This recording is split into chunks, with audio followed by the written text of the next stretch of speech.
ধর্ম উপদেষ্টা ডক্টর আফম খালিদ হোসেন বলেছেন, মাজারে কিছু হামলা হয়েছে, আইন শৃঙ্খলা রক্ষাকারী বাহিনীর কাছে রিপোর্ট আছে। আমি আন্তঃমন্ত্রণালয় আইন শৃঙ্খলা কমিটির সদস্য, এগুলো আমাদের প্রতি মাসেই আলোচনা হয়। আমরা মাজার এবং মসজিদ কর্তৃপক্ষকে অনুরোধ করব, আপনারা সিসি ক্যামেরা বসান। কোনো দুর্বৃত্ত যদি মাজারে মসজিদে হামলা চালায় তাহলে তাকে চিহ্নিত করা সহজ হবে। ইতোমধ্যে বিভিন্ন জায়গায় মামলা হয়েছে, কিছু মানুষকে গ্রেপ্তারও করা হয়েছে। সামাজিক সচেতনতা লাগবে। প্রতিটি মাজারে পুলিশ নিয়োগ করব কিভাবে? এত ফোর্স তো আমাদের নেই। সামাজিক সচেতনতা লাগবে। সর্বস্তরের মানুষ, আমরা মসজিদ, মাদ্রাসা, এতিমখানা, মাজার এগুলো আমরা পাহারা দিব। কেউ যদি এখানে হামলা চালায় অথবা ধ্বংস করার পায়তারা করে, তাকে আমরা আইনের আওতায় নিয়ে আসবো। সর্বস্তরের মানুষ, আমরা মসজিদ, মাদ্রাসা, এতিমখানা, মাজার এগুলো আমরা পাহারা দেব। এবং কেউ যদি এখানে হামলা চালায় অথবা ধ্বংস করার পায়তারা করে, তাকে আমরা আইনের আওতায় আনবো। ইতিমধ্যে বেশ কিছুকে আনা হয়েছে এবং স্পেসিফিক মামলা হলেই আইনশৃঙ্খলা রক্ষাকারী বাহিনী, ল এনফোর্সিং এজেন্সি তাদেরকে আইনের আওতায় আনছে।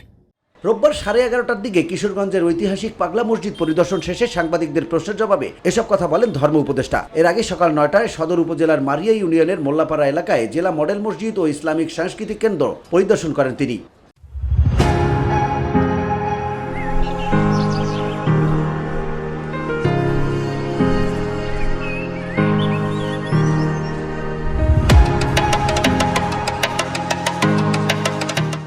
কিশোরগঞ্জের ঐতিহাসিক পাগলা মসজিদ পরিদর্শন শেষে সাংবাদিকদের সাথে আলাপকালে তিনি বলেন, খুব দ্রুত দৃষ্টিনন্দন পাগলা মসজিদের 10তলা বিল্ডিং এর কাজ করা হবে। এখানে বহুমুখী কাজ সম্পাদন করা হবে। বর্তমানে আধুনিক তুরস্কে যে দৃষ্টিনন্দন মসজিদগুলো আছে তার আদলেই পাগলা মসজিদ ও ইসলামিক কমপ্লেক্স নির্মাণ করা হবে বলেও জানান ধর্ম উপদেষ্টা। এই মসজিদকে কেন্দ্র করে ওয়াকফ প্রশাসনের আওতায় এবং কিশোরগঞ্জের জেলা প্রশাসক মহোদয়ের নেতৃত্বে এখানে একটা মাল্টিপারপাস কমপ্লেক্স হবে।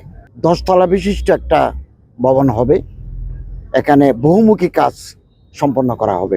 তিনি আরো বলেন, পাগলা মসজিদের 90 কোটি 64 লাখ টাকা ব্যাংকের অ্যাকাউন্টে এফডিআর করে রাখা আছে। ওইখান থেকে লভ্যাংশ পাওয়া যায়। ইসলামিক স্কলার ও মুফতি সাহেবদের পরামর্শক্রমে লভ্যাংশের টাকা মসজিদে খরচ করার বিধান নেই। এটা দিতে হবে গরিব, দুঃখী, অনাথ এবং অসুস্থ অসহায় মানুষদের। ইতিমধ্যে পাগলা মসজিদের লভ্যাংশ থেকে 80 লাখ টাকা এই সমস্ত মানুষকে দেয়া হয়েছে। VOD Bangla news desk.